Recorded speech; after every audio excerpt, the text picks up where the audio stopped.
because I've been thinking about that. There's some parallels, and I also have some parallels with Lynn in that I headed up a memorial committee along with somebody else in this audience, the Longmont Memorial Committee, and our goal was to create a monument, not quite on this grand a scale, but to recognize the original bicycle patentee.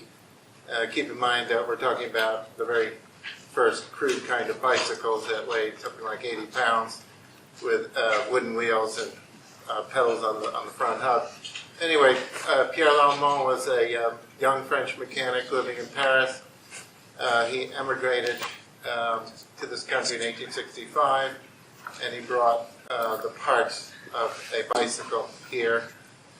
Settled in Ansonia, Connecticut, assembled his machine, went around the green in the spring of '66, caught the eye of an investor, and the following fall, by fall, they had the world's first patent describing the basic bicycle. And so some parallels with Major Taylor, I think, are that Pierre Longmont came from a humble background as well.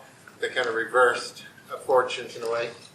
Thanks, because Major Taylor would find most of his fame and fortune in France, whereas Longmont, to the extent that he was recognized and made any money, that was over here.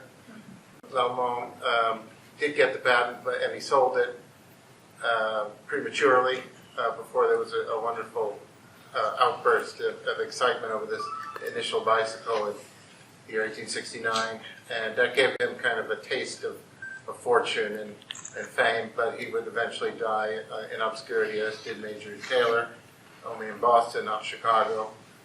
And so like Lynn, I felt this was somebody who needed some recognition, and our committee was not quite as successful. There is a plaque now on outside of the New Haven Green, very modest plaque, but nonetheless acknowledges the first recorded bicycle ride in the United States.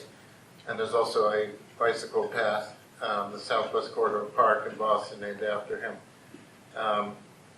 So we're proud of that, but I must say today was just a wonderful day, and to see such a wonderful tribute to Major Taylor was very moving, and I congratulate everybody who's worked so hard, especially Lynn, and I just think it's a wonderful thing for bicycle history. As far as my remarks go, I thought what I would do, since kind of my subject here is really the popularity of Major Taylor abroad, and as I think many people have observed, including Andrew Ritchie, that ironically Major Taylor was probably, or undoubtedly, better received outside the United States than he was in the United States. And it's probably fair to say that no other country received him as well as France did. And in doing some research in France, I came across one of the interviews Major Taylor gave in 1907. So I just took some excerpts from that and translated it, which I'll read to you. But just to give you a little background, this was 6 years after his initial appearance in France, and at that time he was racing against the great French champion Jacques Lin, and they were drawing, I think, something like 30,000 or more fans at the track, the outdoor track at Parc des Princes. And of course, he was a tremendous celebrity at that time. He appeared the next few seasons in France, always getting lots of press, and then he went to Australia, as you know, and then you had the birth of Sydney, and he kind of dropped out of the French scene for a while, and so 1907 was kind of his comeback year. Like Michael Jordan, it turns out he made a few comebacks, but this was kind of his real retirement in the sense that when he stepped down, he was still at the top of his game, and so I thought this was just kind of an interesting interview here. So I'm just going to read it here. Again, just another part of the backdrop is when he actually appeared initially. He wasn't in very good shape, but well, I think he kind of explains that, so I'll just read it here. My European contract, again, we're talking about the year 1907. He's writing now at the in the fall of 1907. My European contract was supposed to terminate at the end of June, but up to that point I had not registered the slightest victory. To leave under such conditions would have been truly humiliating.